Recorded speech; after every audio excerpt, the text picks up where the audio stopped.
নমস্কাৰ দিনটোৰ শিৰোনামৰ সৈতে ষ্টুডিঅত মই প্ৰিয়ংকা এই মুহূৰ্তৰ এক ব্ৰেকিং নিউজ গুৱাহাটীৰ কোভিড ৰোগীক ঘৰত থকাৰ সুবিধা দিয়া হৈছে কাইলৈৰ পৰা হোম আইসোলেশনৰ সুবিধা গুৱাহাটীত ৰোগীক দিয়া হ'ব অক্সিমিটাৰ বিনামূলীয়াকৈ যোগান ধৰা হ'ব প্ৰাথমিক ঔষধসমূহ মুকলি কৰা হৈছে টেলিমেডিসিন সেৱা 104 নম্বৰত ফোন কৰিলে লাভ কৰিব পাৰিব এই সেৱা পৰৱৰ্তী সময়ত ৰাজ্যৰ অন্য প্ৰান্ততো কৰা হ'ব হোম আইসোলেশনৰ সুবিধা এই কথা জনালে টুইট যোগে মন্ত্ৰী হিমন্ত বিশ্ব শৰ্মাই এই মুহূৰ্তৰে গুৰুত্বপূৰ্ণ খবৰ এতিয়াৰ পৰা গুৱাহাটীত কোভিড ৰোগীক ঘৰতে থকাৰ সুবিধা কৰি দিয়া হৈছে কাইলৈৰ পৰা হোম আইসোলেশনতে থাকিব পাৰিব কোভিড ৰোগীয়ে হোম আইসোলেশনৰ সুবিধা গুৱাহাটীৰ ৰোগীক দিয়া হৈছে আৰু লগতে যোগান ধৰা হ'ব অক্সিমিটাৰ আৰু বিনামূলীয়াকৈ ঔষধ মুকলি কৰা হৈছে টেলিমেডিসিন সেৱা 104 নম্বৰত ফোন কৰিলে এই সেৱা লাভ কৰিব পাৰিব পৰৱৰ্তী সময়ত ৰাজ্যৰ অন্য প্ৰান্ততো কৰা হ'ব হোম আইসোলেশনৰ সুবিধা এই কথা টুইট যোগে জনাইছে মন্ত্ৰী হিমন্ত বিশ্ব শৰ্মাই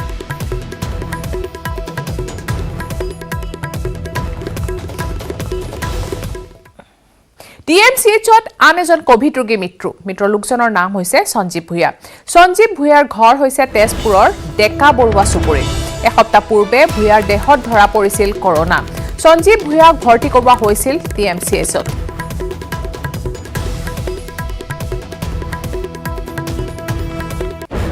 টিএমচিএইচত আন এজন কোভিড ৰোগীৰ মৃত্যু হৈছে মৃত লোকজনৰ নাম হৈছে সঞ্জীৱ ভূঞাৰ ঘৰ হৈছে তেজপুৰৰ ডেকা বৰুৱা চুবুৰীত এসপ্তাহ পূৰ্বে ধৰা পৰিছিল তেওঁৰ দেহত কৰোনা সঞ্জীৱ ভূঞাক ভৰ্তি কৰোৱা হৈছিল তেতিয়া টিএমচিএইচত আৰু এতিয়া লোকজনৰ মৃত্যু হৈছে কোভিড ৰোগীৰ আন এজন মৃত্যু হৈছে তেওঁৰ নাম হৈছে সঞ্জীৱ ভূঞা টিএমচিএইচত মৃত্যু হৈছে কোভিড ৰোগীজনৰ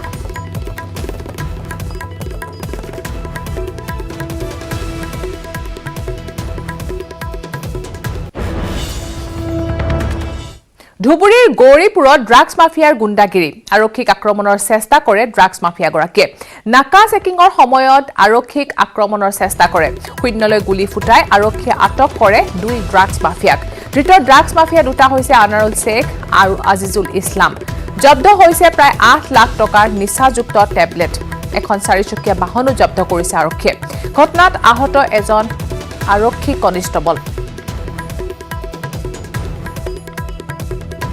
ধুবুৰীৰ গৌৰীপুৰত ড্ৰাগছ মাফিয়াৰ গুণ্ডাগিৰি আৰক্ষীক আক্ৰমণৰ চেষ্টা চলায় ড্ৰাগছ মাফিয়াই নাকা চেকিংৰ সময়তে আৰক্ষীক আক্ৰমণৰ চেষ্টা কৰে শূন্যলৈ গুলি ফুটাই আৰক্ষীয়ে আটক কৰে দুটা ড্ৰাগছ মাফিয়া হৈছে আনাৰুল শেখ আৰু আজিজুল ইছলাম তেওঁলোকৰ লগত জব্দ কৰা হৈছে 8 লাখ টকাৰ নিচাযুক্ত টেবলেট এখন চাৰিচকীয়া বাহনো জব্দ কৰিছে আৰক্ষীয়ে আৰু ঘটনাত আহত হৈছে এজন আৰক্ষী কনিষ্টবল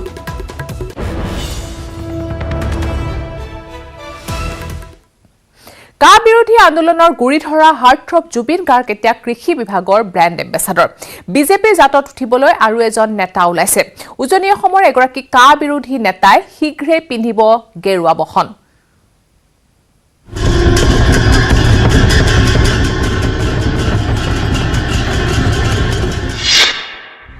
গেৰুৱা বসন পিন্ধিব অৰুণজ্যোতি মৰাণে ৰাজনীতিত খোজ দিবলৈ সাজু বিজেপিয়ে জাতত উঠাব কা বিৰোধী অৰুণজ্যোতি মৰাণক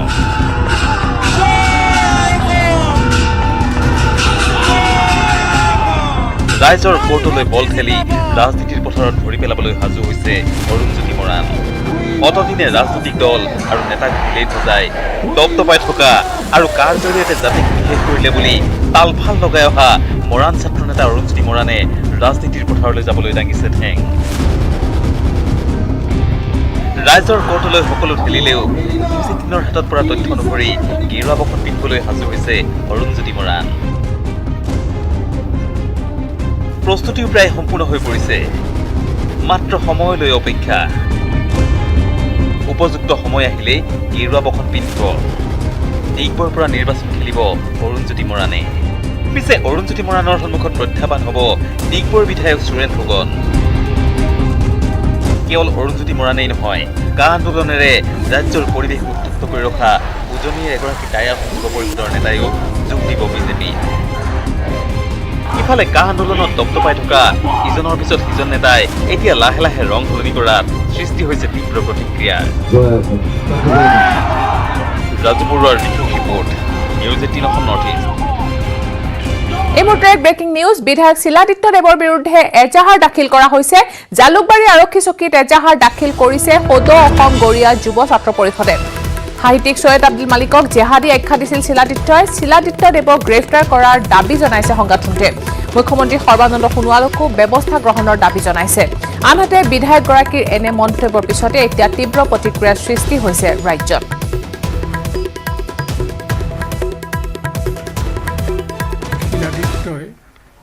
সৈয়দ আব্দুল মালিক সম্পৰ্কে যেটো তেওঁৰ অভিমত প্ৰকাশ কৰিছে এটো অত্যন্ত দুৰ্ভাগ্যজনক আৰু অত্যন্ত অবাঞ্ছনীয় এই অভিমতটোৱে তেওঁৰ এই বক্তব্যই তেওঁৰ হীনতা দীনতা অজ্ঞানতা এইবিলাক প্ৰকাশ কৰাৰ উপৰিও প্ৰকাশ কৰিছে যে তেওঁৰ এটা কুৎসিত মনোবৃত্তি আছে যি মনোবৃত্তিৰে তেওঁ অসমৰ হিন্দু মুছলমানৰ মাজত নাইবা অসমীয়া বাঙালীৰ মাজত তেওঁ এটা সংঘাত হোৱাটো বিচাৰিছে মই ভাবোঁ যে এইটো অত্যন্ত ভৰ্ৎসনাযোগ্য কাম আৰু সেইবাবে মই এই কাৰ্যক নিন্দা কৰিছোঁ গৰিহণা দিছোঁ মই আশা কৰিছোঁ যে অসম বিধানসভাৰ অধ্যক্ষই ব্যৱস্থা গ্ৰহণ কৰিব লাগে মই বাঞ্ছা কৰিছোঁ যে বিজেপি চৰকাৰ আৰু বিজেপিৰ ঊৰ্ধ্বতন কৰ্তৃপক্ষও এই বিষয়ত ব্যৱস্থা গ্ৰহণ কৰিব লাগে ইফালে শিলাদিত্য দেৱক কঠোৰ সমালোচনা জ্যেষ্ঠ অধিবক্তা নেকিবুজ্জামানৰ বিজেপিয়ে এইজন বিধায়কক সমৰ্থন দি আছে আৰু এনেবোৰ বিভাজনমুখী বিতৰ্কিত মন্তব্য কৰিবলৈ মুখ্যমন্ত্ৰীৰ সমৰ্থন আছে ইয়াত নহলে সৈয়দ আব্দুল মালিকৰ দৰে বৰেণ্য এজন ব্যক্তিৰ বিৰুদ্ধে এনে মন্তব্য কৰাৰ পিছত নিশ্চয় চৰকাৰে শিলাদিত্য দেৱক গ্ৰেপ্তাৰ কৰিলে হয় এই মন্তব্য কৰে নেকিবুজ্জামানে আজি শিলাদিত্যদেৱে এইটো প্ৰথম নহয় তেওঁ সময়ে সময়ে ইমান বিতৰ্কিতমূলক আৰু প্ৰৰোচনামূলক বক্তব্য ৰাখিছে বিভিন্ন সময়ত সমাজ বিভক্ত কৰাৰ বক্তব্য ৰাখিছে কিন্তু এই মানে বক্তব্য ৰখাৰ পিছতো যিহেতু ভাৰতীয় জনতা পাৰ্টীৰ তেওঁলোকৰ দলেও হওক বা বিধায়িনী দলৰ এজন সদস্যভাৱে বিধায়িনী দলৰ দলপতি মুখ্যমন্ত্ৰী হওক তেওঁৰ ওপৰত প্ৰকৃততে কোনো কাৰ্যব্যৱস্থা নোলোৱা আমি এইটো কথাই প্ৰতীয়মান হৈছে যে তেওঁ প্ৰত্যক্ষভাৱে ভাৰতীয় জনতা পাৰ্টীৰ পূৰ্ণ সমৰ্থন আছে বা তেওঁলোকৰ নিৰ্দেশত এই ধৰণৰ বক্তব্য ৰাখিবলৈ সাহস পাইছে ঠিক তেনেকৈ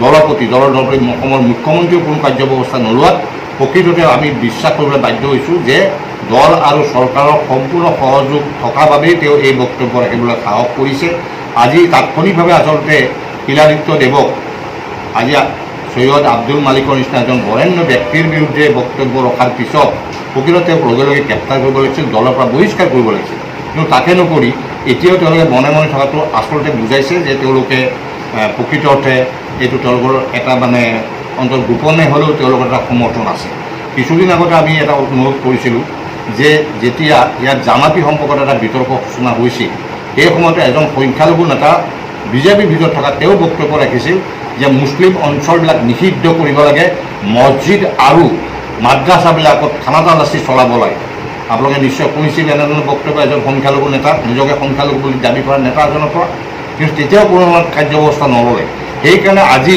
অসমত আমি যিমানে অসমীয়া হৈ থাকিবলৈ বিচাৰোঁ সিমানে কিন্তু শিলাদিত্য দেৱৰ নিচিনা বিজেপি কিছু নেতাৰ পৰা আমাৰ মাজত এটা যেন বিভাজন আনিবলৈ গৈ আছে এই ষড়যন্ত্ৰ চলিছে গতিকে সবকা সাথ সবকা বিকাশৰ যি শ্লোগান নৰেন্দ্ৰ মোদীৰ আছে সবকা বিশ্বাসৰ কথা যিটো শ্লোগানত আছে সেই কথাখিনি যদি কাৰ্যক্ষেত্ৰত পৰিণত কৰিবলৈ মানুহক বিশ্বাস দিব পাৰে তেনেহ'লে শিলাদিত্য বা তেনেধৰণৰ দুই এজন নেতাই যিবিলাক বক্তব্যৰ কাৰণে আজি গোটেই অসমত এটা বিষাক্ত পৰিৱেশ সৃষ্টি হৈছে এই পৰিৱেশৰ পৰা পৰিত্ৰাণ পাবলৈ হ'লে তেনেধৰণৰ কাৰ্যব্যৱস্থা ল'ব লাগিব তেতিয়াহে অসমত শান্তি সম্প্ৰীতি সমন্বয় আৰু তেতিয়াহে আমি ক'ব পাৰিম শংকৰ আজানৰ এখন বৃহত্তৰ ভূমি অসম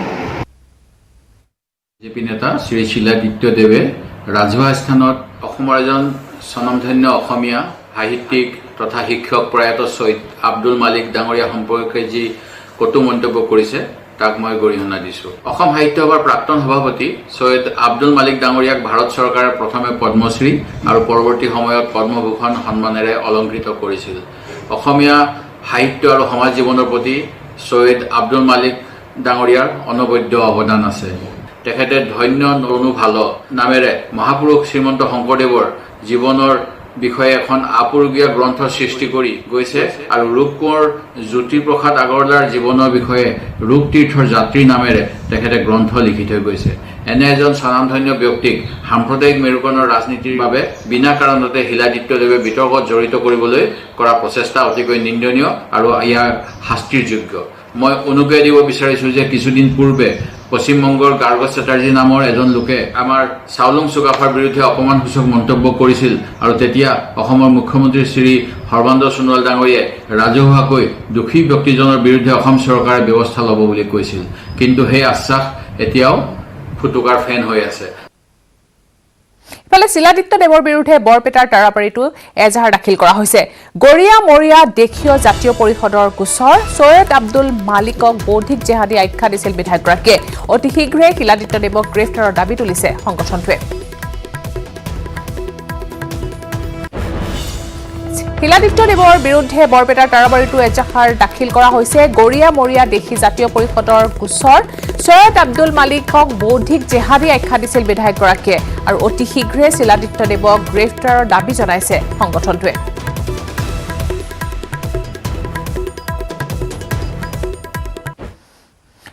ৰাজ্যৰ ৰাষ্ট্ৰীয় ঘাইপথত ইখনৰ পিছত সিখনকৈ টোলগেট। এইবাৰ গোলাঘাটৰ ৰঙাজানত টোলগেটৰ ব্যৱস্থা।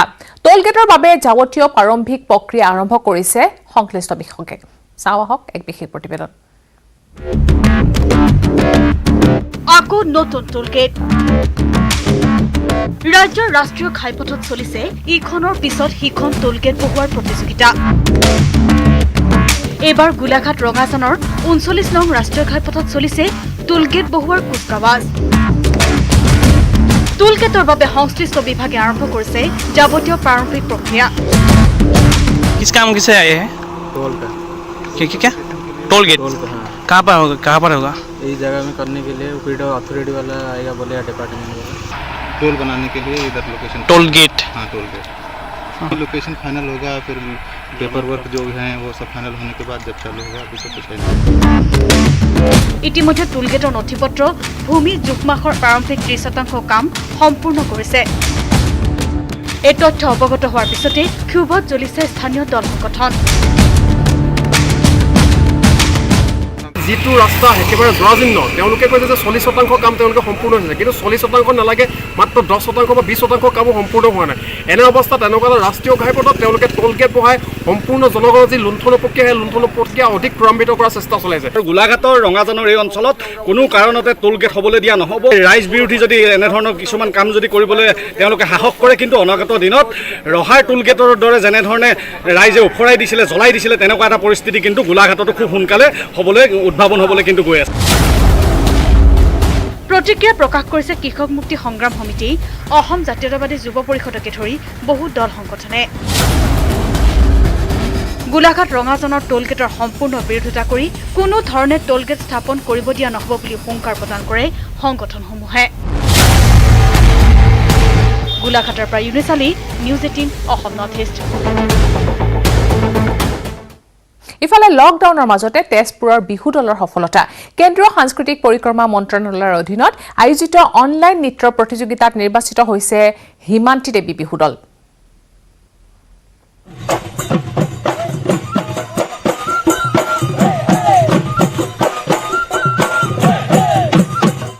লকডাউনৰ মাজতে কলকাতাস্থিত ষ্টাৰ্ণ জোনেল কালচাৰেল চেণ্টাৰে দেশৰ 9খন ৰাজ্যৰ ক্ৰমে অসম, বিহাৰ, ঝাৰখণ্ড, মণিপুৰ, উৰিষ্যা, ছিকিম, ত্ৰিপুৰা, পশ্চিমবংগ আৰু আন্দামান নিকোবৰ দ্বীপপুঞ্জৰ মাজত অনুষ্ঠিত কৰিছিল এলানি অনলাইন নৃত্য গীতৰ প্ৰতিযোগিতা, য'ত অংশগ্ৰহণৰ বাবে পত্ৰ লাভ কৰিছিল তেজপুৰৰ হিমান্তি দেৱী বিহু দলেও।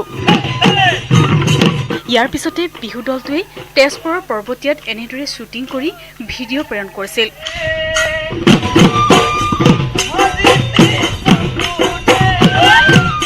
কালচাৰ চেণ্টাৰৰ আণ্ডাৰত মোক এখন চিঠি পঠাইছিলে তেওঁলোকে বিহু নৃত্য প্ৰদৰ্শনৰ বাবে। আমি সেই পত্ৰখন পাই পেলাই বহুত উৎফুল্লিত হৈছিলোঁ। তাকে আমি বিহু নৃত্যটো ভিডিঅ' কৰি তেওঁলোকলৈ পঠাইছিলোঁ। পঠাৰ পাছত নিৰ্বাচিত হ'লোঁ তেওঁলোকৰ তাৰ পৰা। ভাৰত চৰকাৰৰ মিনিষ্ট্ৰী অফ কালচাৰেল এফেয়াৰ্ছৰ অধীনস্থ ইষ্টাৰ্ণ জোনেল কালচাৰেল চেণ্টাৰে আয়োজন কৰা অনলাইন প্ৰতিযোগিতাত হিমান্তি দেৱী বিহু দল নিৰ্বাচিত হোৱাত উৎফুল্লিত হৈ পৰিছে সাংস্কৃতিক নগৰী তেজপুৰৰ বিহু দলটো। মূলতঃ লকডাউনৰ সময়ছোৱাত কিদৰে সাংস্কৃতিক কৰ্মীসকলে দিন অতিবাহিত কৰিছিল আৰু কিদৰে তেওঁলোকে লকডাউনৰ মাজতে নিজৰ প্ৰতিভা অক্ষুণ্ণ ৰাখিছিল তাকে এবাৰ প্ৰতিযোগিতাৰ জৰিয়তে প্ৰমাণ কৰি বৰপেটা মেডিকেল কলেজ হস্পিটেলত তেজৰ কলা বেহা তেজ ব্যৱসায়ী চক্ৰৰ কবলত পৰি প্ৰাণ গ'ল বৰপেটাৰ ঘোঁৰামাৰাহাটীৰ এজন যুৱকৰ এমাহৰ ভিতৰতে কেইবাবাৰো ৰক্ত সংগ্ৰহ কৰাৰ ফলত মৃত্যু হয় এই যুৱকজনৰ চৰকাৰী হাস্পতালত ৰঙা তেজৰ কলা বেহা বৰপেটা মেডিকেল কলেজ হাস্পতালৰ ব্লাড বেংকত চলিছে তেজৰ ব্যৱসায় এই বেহাৰ আঁৰত হাস্পতালৰ কৰ্মচাৰী ছফিউল হুছেইন জড়িত থকাৰ অভিযোগ ৰাইজৰ শেহতীয়াভাৱে তেজ ব্যৱসায়ী চক্ৰৰ কবলত পৰি বৰপেটা চহৰৰ ঘোঁৰামাৰাহাটীৰ এজন যুৱকৰ মৃত্যু হোৱাৰ পিছতেই তেজ ব্যৱসায়ী চক্ৰটোৰ বিৰুদ্ধে সৰব হৈ পৰিছে স্থানীয় ৰাইজ অলপতে মৃত্যু ঘটিছিল ঘোঁৰামাৰাহাটীৰ সত্যজিৎ দাস নামৰ এজন যুৱকৰ সত্যজিতৰ মৃত্যুত চকুৰে ঘোৰ অন্ধকাৰ দেখা পত্নীয়ে আনিছে ভয়ংকৰ তথ্য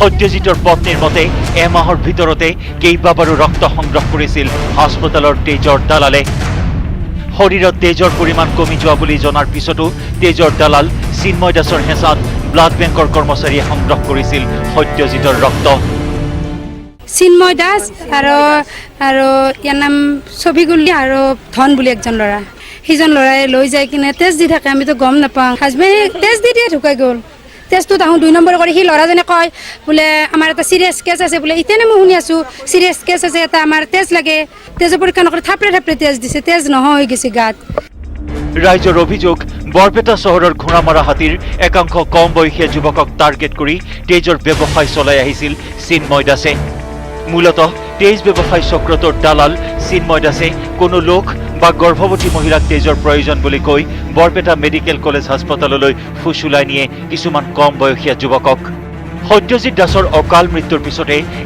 এটাকৈ ওলাই আছে চিন্ময় দাস আৰু বৰপেটা মেডিকেল কলেজ হাস্পতালৰ ব্লাড বেংকৰ কৰ্মচাৰীৰ বলি হোৱা যুৱকসকলৰ কাহিনী এই ঘটনাৰ পিছতেই ক্ষোভিত ৰাইজে দালাল চিন্ময় দাসৰ বিৰুদ্ধে বৰপেটা সদৰ থানাত ৰুজু কৰিছে গোচৰ এথান আমি বিচাৰোঁ এই কুচক্ৰটো যাতে হেৰি হয় নিপাত হয় ধ্বংস হয় মানে উপযুক্ত মানে একদম শাস্তিৰ প্ৰমাণৰ সন্মুখীন হয় ইয়াৰ যদি পিছত যদি কোনোবা যদি হাতো আছে দীঘল মানুহ বা যিকোনো হেৰি হওক তেওঁলোককো মানে বৰপেটা মেডিকেল কলেজ হাস্পতালৰ ব্লাড বেংকৰ কৰ্মচাৰী তেজৰ ব্যৱসায়ত জড়িতৰ গুৰুতৰ অভিযোগ উঠাৰ পিছতেই তদন্তৰ নিৰ্দেশ দিছে বৰপেটা মেডিকেল কলেজ হাস্পতাল কৰ্তৃপক্ষই অভিযোগটো উঠিছে আজি মই নিজেও চাই আছোঁ প্ৰায় 1 মাহমানৰ পৰা তেনেকুৱা অলপমান সন্দেহ প্ৰকাশ কৰি আমি এনকুৱাৰী পাতিছোঁ তাৰমানে পাতি পেলাই আমি যিসকল মানুহৰ নাম উল্লেখ আছে তাতে তেওঁলোকৰ নামখিনি আমি উলিয়াই পেলাই এড্ৰেছ কি এটা আমি কণ্টেক্ট ট্ৰেচিং উলিয়াই পেলাই আমি এটা এনকুৱাৰী ভালকৈ কৰিম কোন এমপ্লয়ী বা কোনোবা যদি জড়িত আছে আমি খুব কাৰাকৈ আমি শাস্তি ব্যৱস্থা কৰিম বৰপেটাৰ পৰা কেমেৰা পাৰ্চন অন্ন তালুকদাৰৰ সৈতে নিৰঞ্জন দাসৰ report news 18 Assam north east দিনটোৰ শিৰোনামত আৰু আছে খবৰ কিন্তু তাৰ আগতে লৈছোঁ এটা সৰু বিৰতি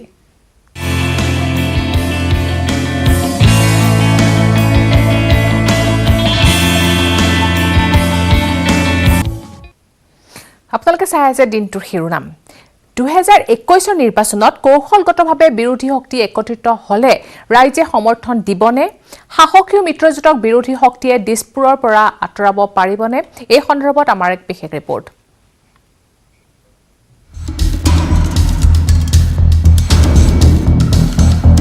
দিছপুৰ দখল কৰিব পাৰিবনে বিৰোধীয়ে ৰাইজে জনাবনে সমৰ্থন এনেবোৰ প্ৰশ্নৰ অৱতাৰণা হৈ থকাৰ সময়তে আছুৰ নতুন দলটোক লৈ আৰম্ভ হৈছে ব্যাপক জল্পনা কল্পনাৰ আঞ্চলিক দলৰ প্ৰাসংগিকতাৰ সন্দৰ্ভত প্ৰখ্যাত সাহিত্যিক বুদ্ধিজীৱী ডক্টৰ নগেন শইকীয়াই ক'লে আঞ্চলিক দলৰ প্ৰাসংগিকতা আছে কিন্তু আঞ্চলিক দলটোত হাইকমাণ্ডৰ প্ৰয়োজন কিয়নো হাইকমাণ্ডৰ পৰামৰ্শ শুনিব লাগিব মুখ্যমন্ত্ৰীয়ে আঞ্চলিক দলৰ প্ৰয়োজন আছে ভাৰতবৰ্ষৰ নিচিনা এখন ৰাষ্ট্ৰত ৰাজ্যবিলাকে যেতিয়ালৈকে কিছু স্বতন্ত্ৰতা অনুভৱ নকৰে ৰাজ্যবিলাকৰ যিটো বাঞ্ছিত বিকাশ সেইটো ভবামতে ঘটিব বুলি ভাবিব পৰা নাই আঞ্চলিক দলেই নিজৰ এটা হাইকমাণ্ড তৈয়াৰ কৰিব লাগে অন্ততঃ 3জনীয়া খুব অভিজ্ঞ মানুহৰ দ্বাৰা এটা হাইকমাণ্ড যি হাইকমাণ্ডৰ আদেশ আনকি যদি সেই দলটোৱে চৰকাৰো গঠন কৰে তাৰ মুখ্যমন্ত্ৰীয়েও মানি চলিব লাগিব, দলটোৰ সভাপতিও মানি চলিব লাগিব, তেতিয়াহ'লে আঞ্চলিক দলৰ সফলতা হ'ব পাৰে। ইপিনে বিৰোধী শক্তিৰ একত্ৰিত হোৱাৰ সন্দৰ্ভত জ্যেষ্ঠ অধিবক্তা নেকিবুৰ জামানে ক'লে বিৰোধী একত্ৰিত হোৱাৰ প্ৰয়োজন আছে। ভাৰতীয় জনতা পাৰ্টীৰ অল্টাৰনেট কি?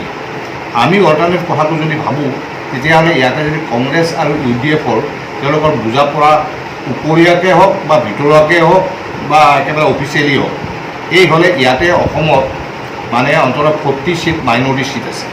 এই চিটখিনি যদি তেওঁলোকৰ মাজত সীমাবদ্ধ কৰি ৰাখিব পাৰে, সৰু অসম ছাত্ৰ সন্থাৰ নেতৃত্বই হওক বা আমাৰ অজিত ভূঞাৰ নেতৃত্বাধীন দলটোৱে হওক, এই আটাইবিলাকৰ মাজৰ পৰা অন্ততঃ যদি 15টা চিটো আনিব পাৰে তেতিয়াহ'লে সেইখিনি কিন্তু ভাৰতীয় জনতা পাৰ্টীৰ লগত যোৱা আশংকা কম। পিছে ভবাৰ দৰে কথাবোৰ হ'বনে? এয়াই লাখটকীয়া প্ৰশ্ন। ডিব্ৰুগড়ৰ পৰা টমাছ বুঢ়াগোহাঁইৰ সৈতে Biju Kumar Deka, news 18 Assam north east. এক ব্ৰেকিং নিউজ। ব্ৰহ্মপুত্ৰৰ ৰাজ্যিক অতিথিশালাত মুখ্যমন্ত্ৰীৰ পৰ্যালোচনা বৈঠক। চৰকাৰী ভূমিৰ অবৈধ বেদখলক চিনাক্তকৰণৰ জৰীপৰ নিৰ্দেশ দিয়া হৈছে। ৰাজহ আৰু দুৰ্যোগ ব্যৱস্থাপনা বিভাগক নিৰ্দেশ দিছে মুখ্যমন্ত্ৰীয়ে। অগ্ৰাধিকাৰৰ ভিত্তিত জৰীপ কাৰ্য সম্পন্ন কৰাৰ নিৰ্দেশ। প্ৰতিবেদন দাখিল কৰিবলৈ প্ৰতিখন জিলাৰ উপায়ুক্তক নিৰ্দেশ দিয়া হৈছে। এক ব্ৰেকিং নিউজ। ব্ৰহ্মপুত্ৰৰ ৰাজ্যিক অতিথিশালাত মুখ্যমন্ত্ৰীৰ পৰ্যালোচনাৰ বৈঠক। চৰকাৰী ভূমি অবৈধ বেদখলক চিনাক্তকৰণৰ জৰীপৰ নিৰ্দেশ দিয়া হৈছে। ৰাজহ আৰু দুৰ্যোগ ব্যৱস্থাপনা বিভাগক নিৰ্দেশ দিছে মুখ্যমন্ত্ৰীয়ে। অগ্ৰাধিকাৰৰ ভিত্তিত জৰীপ কাৰ্য সম্পন্ন কৰাৰ নিৰ্দেশ দিয়া হৈছে। প্ৰতিবেদন দাখিল কৰিবলৈ প্ৰতিখন জিলাৰ উপায়ুক্তক এই নিৰ্দেশ দিয়া হৈছে।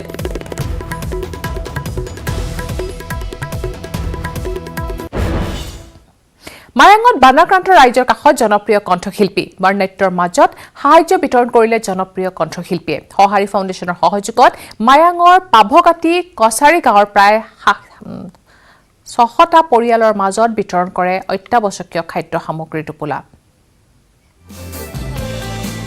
বানপানী শুকালেও আঁতৰা নাই বানাক্ৰান্তৰ দুখ।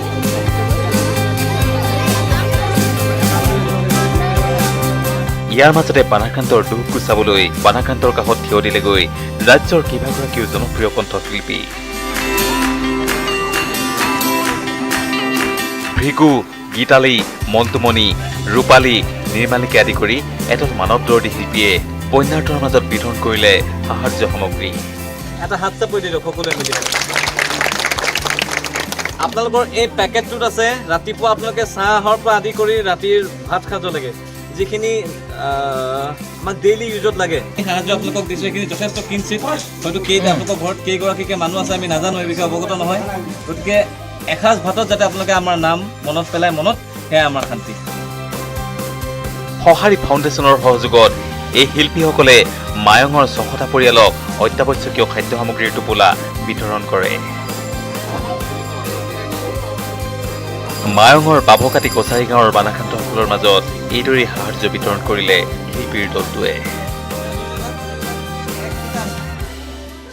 যিমান পাৰোঁ এনেকৈ ৰাইজক, কাৰণ যিহেতু আমি ৰাইজৰ কাৰণে ৰাইজক আমি ৰাইজ নহ'লে আচলতে নহয়। এই বছৰটো আমি একেবাৰে মিছ কৰিছোঁ মঞ্চখন, কাৰণ ৰাইজৰ মৰম আশীৰ্বাদ একদম মিছ কৰিছোঁ। গতিকে এনেকৈ অকণমান আমি ৰাইজৰ মৰম বিচাৰিছোঁ আৰু আশীৰ্বাদ বিচাৰিছোঁ আৰু এনেকৈ ৰাইজক যিমান পাৰোঁ সহায় কৰি যাম। সঁহাৰি ফাউণ্ডেশ্যনক সহযোগ কৰিছে দেশ বিদেশত থকা অসমপ্ৰেমী লোকসকলে। তেখেতসকলে সংবাদ মাধ্যমৰ জৰিয়তে দেখিবলৈ পাইছে অসমৰ লোকসকলে প্ৰায়ভাগ গাঁও কি ধৰণে জলমগ্ন হৈ আছে, আৰু তেখেতসকলক সহায় কৰিবলৈ আমি যি উদ্যোগ লৈছিলোঁ সেই উদ্যোগটোত তেখেতসকলে পূৰ্ণ সহায় জনাইছিল। আৰু পূৰ্ণ সহায় জনোৱাৰ ফলত আজি আমি তেখেতসকলক প্ৰায় আজিৰ দিনটোত আমি প্ৰায় 600 পৰিয়ালক তেখেতসকলে যিসকলক অনাহাৰে আছে, নোখোৱাকৈ আছে, তেখেতসকলক কিঞ্চিত সাহায্য বিলাম বুলি আমি আগবাঢ়ি আহিছোঁ। জাগিৰোডৰ পৰা অজয় পাল, নিউজ 18 অসম নৰ্থ ইষ্ট। পত্নীতকৈ ডাঙৰ নহয় কৰোনা, লাগে কৰোনাই হওক পত্নীৰ। এৰি থাকিব নোৱাৰে স্বামীয়ে, সেয়েহে কৰোনা আক্ৰান্ত পত্নীক সাৱটি ধৰি স্বামীয়ে একেলগে গ'ল কোভিড কেয়াৰ চেণ্টাৰলৈ। কিন্তু ক'ত হৈছে এই আজব ঘটনা, চাওঁ আহক।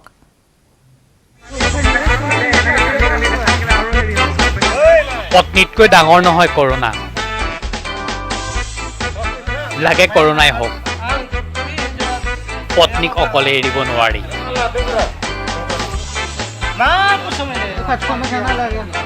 যেন তই কলৈ যাৱ মোকো লৈ যা।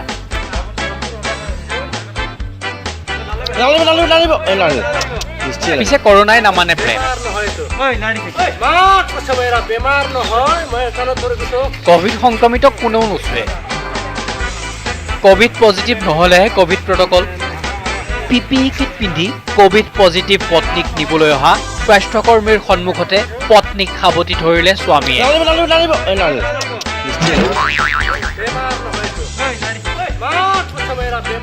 একেলগে গ'ল কোভিড কেয়াৰ চেণ্টাৰলৈ এই আজব ঘটনা সংঘটিত হৈছে ওদালগুৰিৰ ডিমাকুছিত পতি পত্নী দুয়ো একেলগে আহিছিল এণ্টিজেন টেষ্ট কৰাবলৈ পত্নী ওলাল পজিটিভ স্বামী নিগেটিভ লগে লগে আহিল 108 PPE কিট পিন্ধি স্বাস্থ্যকৰ্মীয়ে কোভিড কেয়াৰ চেণ্টাৰলৈ নিবলৈ যোজা কৰিলে মহিলাগৰাকীক উপস্থিত আছিল আৰক্ষীও পিছে পত্নীক নিবলৈ ধৰা দেখি আৰম্ভ হ'ল স্বামীৰ নাটক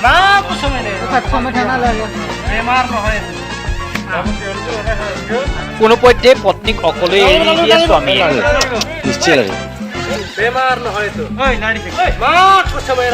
নিদিয়ে অকলে কোভিড কেয়াৰ চেণ্টাৰলৈ যাবলৈ তাকে লৈ বহু সময় ধৰি চলিল বিলাপ বিবুধিত পৰিল স্বাস্থ্যকৰ্মী হঠাতে বুদ্ধি খেলালে লোকজনৰ কোনো লোক কাষলৈকে নোযোৱা কোভিড সংক্ৰমিত পত্নীক স্বাস্থ্যকৰ্মী আৰক্ষীৰ সন্মুখতে সাৱটি ধৰিলে লোকজনে অন্ত পেলালে দুয়ো দূৰে দূৰে থকাৰ ভয় কোভিড পজিটিভক স্পৰ্শ কৰি নিজেও হৈ ল'লে কোভিড সংক্ৰমিত কোভিড পজিটিভ পত্নীৰ ভৰি দুখন চুই সেৱা এটাও জনালে আবেগিক পত্নীয়ে স্বামীৰ প্ৰেম দেখি চাদৰৰ আগে তাৰপিছত দুয়ো একেলগে উঠিল এম্বুলেন্সত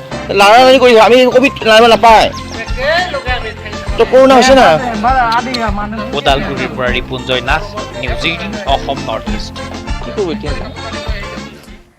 বাতৰিৰ পৰৱৰ্তী অংশলৈ যোৱাৰ আগতে পুনৰ লৈছো এটা সৰু বিৰতি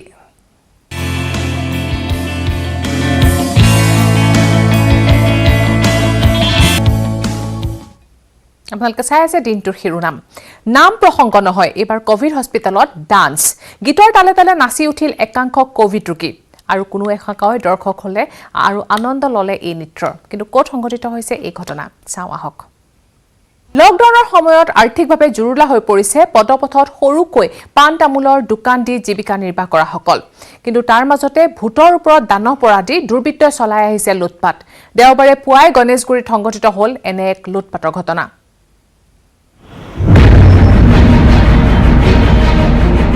মহানগৰীত কিমান সুৰক্ষিত সৰ্বসাধাৰণ ৰাইজ গণেশগুৰিত পুৱাই দুৰ্বৃত্তৰ টাৰ্গেট পদপথৰ ব্যৱসায়ী পদপথৰ ব্যৱসায়ীক আহত কৰি লুটি নিলে সামগ্ৰী লকডাউনে এতিয়া জুৰুলা কৰিছে সৰ্বসাধাৰণ ৰাইজক দুবেলা দুমুঠি আহাৰৰ বাবে হাহাকাৰ কৰিবলগীয়া হৈছে সৰ্বসাধাৰণে তাৰ মাজতে দেওবাৰে পুৱাই মহানগৰী হৃদপিণ্ড স্বৰূপ গণেশগুৰিত সংঘটিত হ'ল ব্যৱসায়ী আক্ৰমণৰ ঘটনা গণেশগুৰিত বিশাল মেগা মাৰ্টৰ সন্মুখত পদপথৰ ওপৰত দীৰ্ঘ বছৰ ধৰি সৰু পাণ তামোলৰ লগতে গাখীৰৰ ব্যৱসায় কৰি পৰিয়াল পোহপাল দি আহিছিল প্ৰণৱ ৰঞ্জন দেৱ নামৰ এইজন লোকে উইকেণ্ড লকডাউনৰ বাবে দেওবাৰে পুৱা পাণ তামোলৰ দোকান বন্ধ ৰাখি গাখীৰ বিক্ৰী কৰি আছিল ব্যৱসায়ীগৰাকীয়ে পুৱা 7 মান বজাত বাইকত অহা এজন যুৱকে দোকানৰ মোনাত সামৰি থোৱা কিছু সামগ্ৰী লৈ উধাও হয় 7টা মানুহ হ'ব 7টা বজাৰ মানুহ হ'ব মই বেগখন ৰাখছোঁ আহি কেনে সি আহি গ'ল ল'ৰাটো আহি কেনে বাইকখন লৈ কেনে বেগখন খচি আছে মানে বেগখন নখচবা কি কৰি লাগে চিকৰ লাগে মই চিকৰ এতিয়া নাই অলপ পিছত যাত্ৰা কৰাৰ পিছত কোৱাৰ লগতে সি কি আছে বেগখন ৰাখি কেনে সি বহি আছে এটা মানুহ আহিছে বুঢ়া এটা মানুহ সি তামোল এটা লগা হৈছে তামোল দিয়া লগে লগে সি বেগখন অলপ পিছতে বেগখন থাপ মাৰি লৈ কেনে পলাই দিয়ে ব্যৱসায়ীগৰাকীয়ে যুৱকজনক ৰখাবলৈ চেষ্টা চলাই যদিও ব্যৱসায়ীজনক আহত কৰি পলাই যাবলৈ সক্ষম হয় যুৱকজন পিছত স্থানীয় একাংশই ব্যৱসায়ীজনক চিকিৎসালয়লৈ লৈ যায় ব্যৱসায়ীগৰাকী মূৰত 6টাকৈ চিলাই পৰাৰ লগতে ভৰি আৰু বুকুত যথেষ্ট আঘাত পায়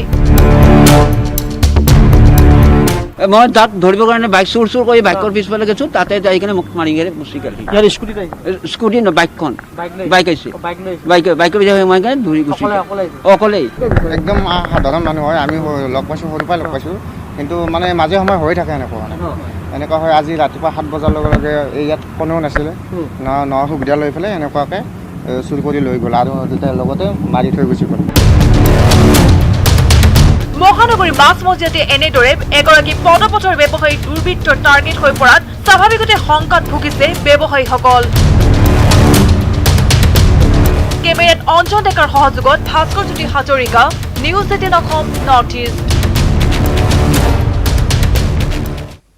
ইফালে মানৱতাক ভুলুণ্ঠিত কৰা এক ঘটনা সংঘটিত হৈছে সৰুপথাৰৰ সমূহীয়া স্বাস্থ্য কেন্দ্ৰত।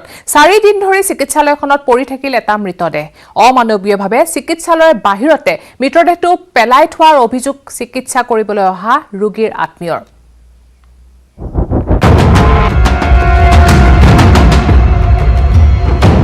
মানৱতাক ভুলুণ্ঠিত কৰি চিকিৎসালয়ৰ বাহিৰতে 4 দিন ধৰি পেলাই থোৱা হ'ল এটা মৃতদেহ।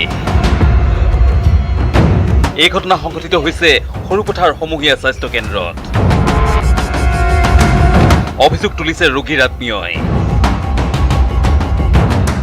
এজন ৰোগী যোৱা বুধবাৰে ইয়াত মৃত্যু ঘটিছে। আমি সোধ-পোছ কৰি গম পালোঁ তেওঁৰ কোনো গাৰ্জেন নাই। এই ঠাইডোখৰত এটা দুৰ্গন্ধময় পৰিৱেশ, হস্পিটেলৰ ভিতৰত বাহিৰত ক'ত মানুহ থাকিব নোৱাৰা এটা অৱস্থা হৈছে। কিছুদিনৰ পূৰ্বে সৰুপথাৰৰ পদপথত এজন ৰোগীয়া বৃদ্ধক কেইজনমান যুৱকে প্ৰত্যক্ষ কৰি 108 সেৱাৰ যোগেদি প্ৰেৰণ কৰিছিল সৰুপথাৰ সমূহীয়া স্বাস্থ্য কেন্দ্ৰলৈ। চিকিৎসালয়তে 5 আগষ্টত মৃত্যু হয় এই ব্যক্তিজনৰ। কিন্তু মৃত্যুৰ পিছতো কোনো আত্মীয় নহাত চিকিৎসালয়খনত মৰগৰ অভাৱত 4 দিন ধৰি বাহিৰতেই পেলাই থোৱা হয় মৃতদেহ। 4 দিন ধৰি মৃতদেহটো পৰি থকাত দুৰ্গন্ধ বিয়পি পৰিছে সমগ্ৰ অঞ্চলটোত। ইয়াৰ পিছতেই ৰোগীৰ আত্মীয়ই এই অমানৱীয় ঘটনা প্ৰত্যক্ষ কৰি শনিবাৰে সৃষ্টি কৰে এক হুলস্থুলীয়া পৰিৱেশ। আমি চালোঁ এইটো ডেড বডি হ'ব লাগে। তাৰপাছতে ইয়াত হস্পিটেলৰ নাৰ্ছ দুগৰাকীমানক সুধিলোঁ, জানো বোলে আমি ক'ব নোৱাৰোঁ ক'ত পৰি আছে কি নাই। তাৰ পাছতহে মই মানে এই একশ্যনটো ল'বলগীয়া বাধ্যত পৰিলোঁ। এতিয়া 4 দিন হৈছে বুলি কৈছে। এতিয়া ভিতৰলৈ সোমোৱা বৰ বেছি হৈছে যদি 15-20 মিনিট হৈছে। আগতে তাতেই আছিলে, কুকুৰে টানিবলৈ আহিছিলে, আমি খেদিছোঁ কুকুৰ। মৃত ব্যক্তিজনৰ নাম সুৰেণ বড়ো, ঘৰ সৰুপথাৰৰ চুঙাজানত। পৰিয়ালৰ লোকে সঞ্জি নললে সুৰেণ বড়োৰ মৃতদেহ। ইফালে চিকিৎসালয়খনতে পেলাই থোৱা এই মৃতদেহটো প্ৰটকল মতে 72 ঘণ্টা উকলি যোৱাৰ পিছতো কোনো সৎকাৰৰ ব্যৱস্থা গ্ৰহণ নকৰিলে প্ৰশাসনে। এই মানুহজনক আজি 15-20 দিন এমাহে হ'ব ইয়াত মানে এডমিট হৈছিলে। তাৰপিছত গাৰ্জেনো নাই, কিবা ছাত্ৰ এনেকৈ ভৰ্তি কৰি দিছিলে। আজি নিয়াৰ কথা আছিলে এইটো ডিছপ'জ কৰিবলৈ, কিন্তু নিব নোৱাৰাৰ কাৰণে মেজিষ্ট্ৰেট নাই কাৰণে নাই হোৱা আৰু।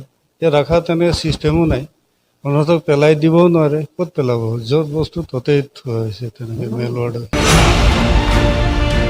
সৰুপথাৰৰ পৰা Debashish Gautam, news 18 Assam north east. এক হত্যাকাণ্ডক লৈ ক'ৰবাত সৃষ্টি হৈছে উত্তপ্ত পৰিস্থিতিৰ। অন্ধবিশ্বাসৰ বাবে নিৰীহ কৃষক কেশৱ দাস নামৰ এজন লোক নিহত হয় প্ৰতিবেশীৰ দাৰঘাপত। শনিবাৰে সংঘটিত হৈছিল এই হত্যাকাণ্ডটো আৰু দেওবাৰে মৃতদেহ কৰোৱাৰ বাসগৃহত পোৱাৰ পিছত পুনৰ সৃষ্টি হয় উত্তপ্ত পৰিস্থিতিৰ। ঘাতক পৰিয়ালক ফাঁচীৰ দাবীৰে প্ৰতিবাদ সাব্যস্ত কৰে স্থানীয় লোকে।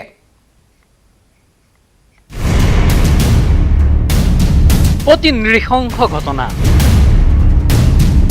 কুৰুৱাত অন্ধবিশ্বাসে প্ৰাণ ল'লে এজনৰ। পত্নী কন্যাৰ সন্মুখতে ঘপিয়াই এজন লোকক হত্যা। দাৰঘাপত সংকটজনক অৱস্থাত চিকিৎসাধীন নিহত লোকজনৰ পত্নী। চকুৰ সন্মুখতে মাতৃক আক্ৰমণ, পিতৃক দাৰে ঘপিয়াই হত্যা কৰা দেখি দিক পিটিক হেৰুৱাই পেলাইছে জীয়ৰীয়ে। চিপাঝাৰৰ কুৰুৱাত সংঘটিত হৈছে এই নৃশংস ঘটনা। নিহত লোকজনৰ নাম কেশৱ দাস। শনিবাৰে দিনৰ ভাগতে নৃশংসভাৱে এটা পৰিয়াল নিঃশেষ কৰাত নামিল নিহত কেশৱ দাসৰ প্ৰতিবেশী বিপুল দাসৰ পৰিয়াল। বিপুল দাসে 2 পুত্ৰক লগত লৈ আক্ৰমণ কৰিলে কেশৱ দাসৰ পৰিয়ালক। বিপুল দাসৰ ঘৈণীয়েক এটা গলি ঘৰত লুকাই আছে, লুকাই থাকি মাকজনী গা ধুই অহাৰ পিছৰ পৰা ৰডেৰে কোপ মাৰি দিছে। ৰডেৰে কোপ মাৰি দি উঠিয়ে মাথাত এঘা মাৰিছে। গিৰিয়কজনে শুনা পাই পথৰৰ পৰা দৌৰি আহিছে। আহি কিনে ইহঁতৰ ৰাস্তাত সুধিলে যে মোৰ মাইকীজনীক কিয় মাৰিলে। সেইবুলি সোধাৰ লগে লগে সিহঁতৰ ল'ৰা 2জন ওলাই আহি দুখন হাতত ধৰিছে আৰু বিপুল দাসে কাটিছে, 2জন ল'ৰাই ধৰিছে। বাপক পুতেক 3জনে আনি গাছৰ তলত পেলাই থৈ দিছে। অন্ধবিশ্বাসৰ বলি হৈ তাৰমানে মানুহজনক মাৰি কিনে গাছৰ তলত পেলাই থৈ দিছে। সমগ্ৰ ঘটনাৰ আঁৰত অন্ধবিশ্বাস। কেশৱ দাসৰ পৰিয়ালে হেনো কুমন্ত্ৰ কৰি বিপুল দাসৰ পৰিয়ালক অমংগল কৰিছে। কোনোবা বেজে দিয়া বিধান মতেই গছত গৰু উঠা কথাৰে বিপুল দাসে হত্যা কৰিলে কেশৱ দাসক। সংকটজনক অৱস্থাত চিকিৎসাধীন কেশৱ দাসৰ পত্নী বুলু দাস। যদি ইহঁতৰ পৰিয়ালটো যদি উজতো খায় ঔষধ কৰিলে, যদি ল'ৰাটোৱে ভাত নাখায় ঔষধ কৰিলে, পঢ়াত যদি অলপ যদি কিবা গণ্ডগোল হয় ঔষধ কৰিলে, আৰু ছোৱালীটো মেট্ৰিক ফেইল কৰাৰ কাৰণে কৈছে যে সিহঁতক ঔষধ কৰাৰ কাৰণে মেট্ৰিক ফেইল কৰিলে সিহঁতক গল কাটি দিম। গাছৰ পাতো ল'ব নোৱাৰে, গাছৰ ঠেনাতে যদি ওলম জলমকে থাকে লৰি থাকে, এই কিয় লৰি আছে চাচোন বুলি কৈ পৰিয়ালটো চাই থাকে। তাৰমানে ঔষধে। ঘটনাৰ পিছতে উত্তেজিত স্থানীয় লোকে ক্ষতি সাধন কৰে হত্যাকাৰী বিপুল দাসৰ বাসগৃহ। স্থানীয় লোকে আটক কৰি হত্যাকাৰী বিপুল দাসক গতাই দিয়ে ঘটনাস্থলীত উপস্থিত হোৱা চিপাজাৰ আৰক্ষীক। ঘটনাস্থলীত আৰক্ষীয়ে উপস্থিত হৈ আৰম্ভ কৰে তদন্ত।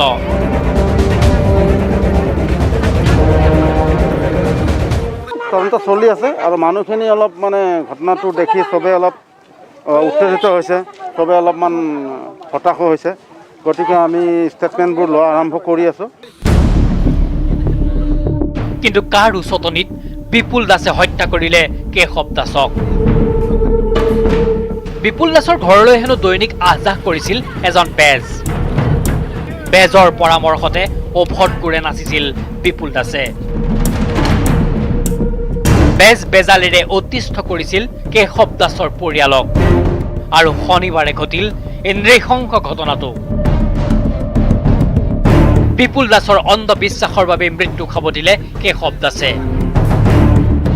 কুৰাত আৰক্ষী প্ৰশাসনৰ সহযোগত ৰাইজ মেল বহিল। ৰাইজৰ দাবী দোষীক শাস্তিৰ লগতে নিহতৰ পৰিয়ালক দিব লাগে উচিত ক্ষতিপূৰণ। মঙলদৈৰ পৰা নৱজ্যোতি মহন্ত আৰু উত্তৰ গুৱাহাটীৰ পৰা Rantu Baishya, news 18 Assam north east.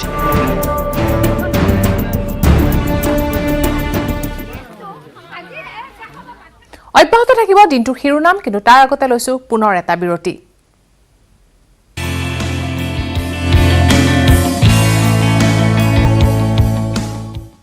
পুনৰ ঘূৰি আহিছো বাতৰিৰ মাজলৈ। কাজিৰঙাত চোৰাং চিকাৰীৰ বিৰুদ্ধে অভিযান চলাবলৈ যাওঁতে নৈত উটি গ'ল বনকৰ্মী নাও। শিহৰণকাৰী দৃশ্য বন্দী হৈ ৰল সতীৰ্থ বনকৰ্মী কেমেৰাত। ইফালে শুকুৰবাৰে গড় হত্যাৰ তদন্ত চলাই বন বিভাগে লাভ কৰিছে চাঞ্চল্যকৰ তথ্য।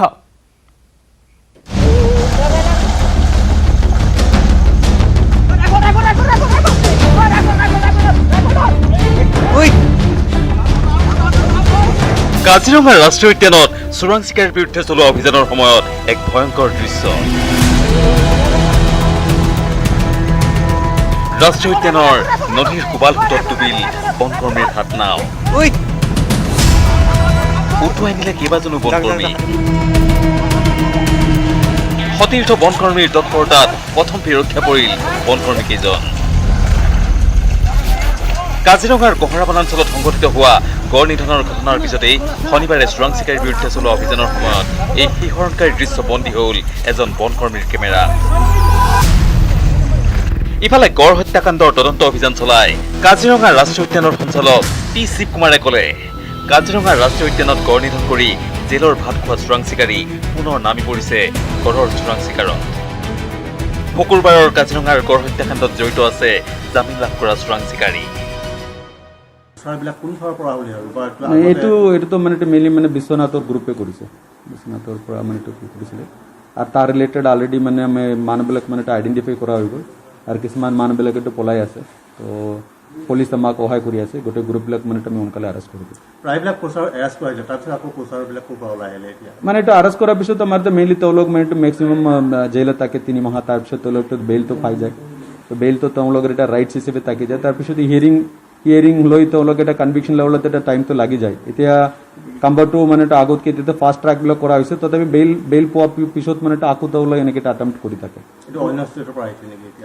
এতিয়া টাকা গ্ৰুপত এইবিলাক মানে আগত মানে কৰিছে তাৰপিছত তেওঁলোক মানে কেৰালাত গৈছিলে তাতে ৰাজমিস্ত্ৰী কামবিলাক কৰি আছিলে এতিয়া কোভিডৰ নামত তেওঁলোক আকৌ ঘূৰি আহিছে তো ঘূৰি অহাৰ পিছত মানে কিছুমান দিন লোকেলত আকৌ ৰিগ্ৰুপিংবিলাক তেওঁলোক কৰি দিছে তো কৰি এইটো প্লান কৰিছে আৰু এইটো এটা ইনফৰ্মেশ্যন আমি মানে এইটো এক্সপেক্ট কৰি আছিলোঁ যোৱা 3 আগষ্ট আৰু 4 আগষ্টত আকৌ কেম্পবিলাকত মানে এটা এলাৰ্ট কৰা হৈছে নো ডাউট মানে এতিয়া 223টা ওপৰ কেম্প আছে তাতে কোনোবা কেম্পৰ মানে যদি ষ্টাফৰ যদি কিবা লেপছ হ'লে নেবি তো তাৰ ইম্পেক্ট মানে বেলেগ কেম্প এৰিয়াত পৰি যায় কাজিৰঙা ৰাষ্ট্ৰীয় উদ্যানৰ সঞ্চালকগৰাকীৰ মতে গড় নিধনত জড়িত আছে বিশ্বনাথৰ এটা চোৰাং চিকাৰীৰ দল এই দলটোক ইতিমধ্যে চিনাক্ত কৰা হৈছে পূৰ্বে কাজিৰঙাত গড় নিধন কৰি গ্ৰেপ্তাৰ হোৱা এই চোৰাং চিকাৰীৰ দলটো 3 মাহ কাৰাগাৰত থকাৰ পিছত জামিন লাভ কৰি ৰাজ্যৰ কেৰালাত কৰ্মৰত হৈ আছিল কিন্তু কৰোনা সংক্ৰমণৰ বাবে নিজ ৰাজ্যলৈ উভতি আহি পুনৰ দল গঠন কৰি নামি পৰিছে গড় নিধনত কাজিৰঙাৰ পৰা Bitman Bora News 18 Assam north east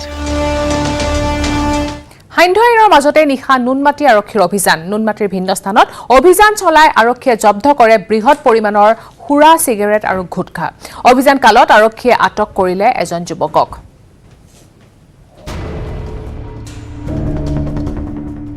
আনলকৰ মাজতে নিশা নুনমাটি আৰক্ষীৰ অভিযান নুনমাটিৰ ভিন্ন স্থানত অভিযান চলাই জব্দ কৰে বৃহৎ পৰিমাণৰ বিলাতী সুৰা চিগাৰেট আৰু গুটখা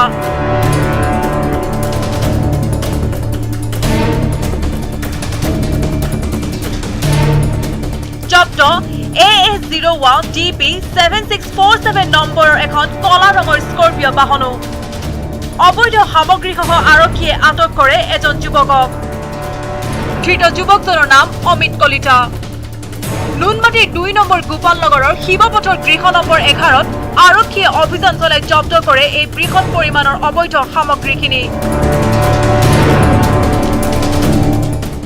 গোপাল নগৰ শিৱপথ হাউচ নম্বৰ 11 আছিল আৰু অমিত কলিতা নামৰ ব্যক্তি এজন আছিল তেখেতৰ বাসগৃহৰ পৰা আমি বৃহৎ পৰিমাণৰ সুৰা উদ্ধাৰ কৰিলোঁ লগতে আপোনাৰ চিগাৰেট আৰু গুটখা পান মছলা উদ্ধাৰ হৈছে যিখন আমি স্কৰপিঅ' ক'লোঁ সেইখনৰ নাম্বাৰটো আছে AS01 DP 7647 আৰু এতিয়া আমাৰ সন্দেহ হৈছে যিহেতু আমি স্কৰপিঅ'খনৰ ভিতৰত এই সামগ্ৰীখিনি জব্দ কৰিছোঁ কিছুখিনি সামগ্ৰী এতিয়া আমাৰ এটা সন্দেহ এটা আছে যাতে যুৱকজনে কিজানি স্কৰপিঅ'খনৰ যোগেদি মালখিনি সৰবৰাহ কৰিছিল তেখেতে আৰু বিভিন্ন জেগাত বিক্ৰী কৰিছিল আৰু সেই ক্ষেত্ৰত আমাৰ ইনভেষ্টিগেশ্যন চলি আছে আৰু অতি শীঘ্ৰে আমি সফলতা লাভ কৰিম আৰু লকডাউন আৰু আনলকৰ মাজতে ধৃত যুৱকজনে দীৰ্ঘদিন ধৰি অঞ্চলটোত বিলাতী সুৰাৰ ৰমৰমীয়া ব্যৱসায় চলাই আহিছিল শনিবাৰে নিশা নুনমাটি সংমণ্ডলৰ SCP নীলোৎপল ডেকাৰ নেতৃত্বত চলিছিল অভিযান নুনমাটিৰ পৰা Ajay Barman news 18 Assam north east অন্ধ্ৰপ্ৰদেশৰ কোভিড কেয়াৰ চেণ্টাৰত ভয়ংকৰ অগ্নিকাণ্ড বিজয়বাড়াৰ কোভিড কেয়াৰ চেণ্টাৰত সংঘটিত অগ্নিকাণ্ডত নিহত হৈছে 9 জনকৈ কোভিড ৰোগী অগ্নিকাণ্ডত নিহত কোভিড ৰোগীৰ পৰিয়াললৈ আৰ্থিক সাহায্যৰ লগতে ঘোষণা কৰা হৈছে তদন্তৰ নিৰ্দেশ এই প্ৰতিবেদন আগবঢ়াই এতিয়া বাতৰিৰ পৰা বিদায় লৈছো নমস্কাৰ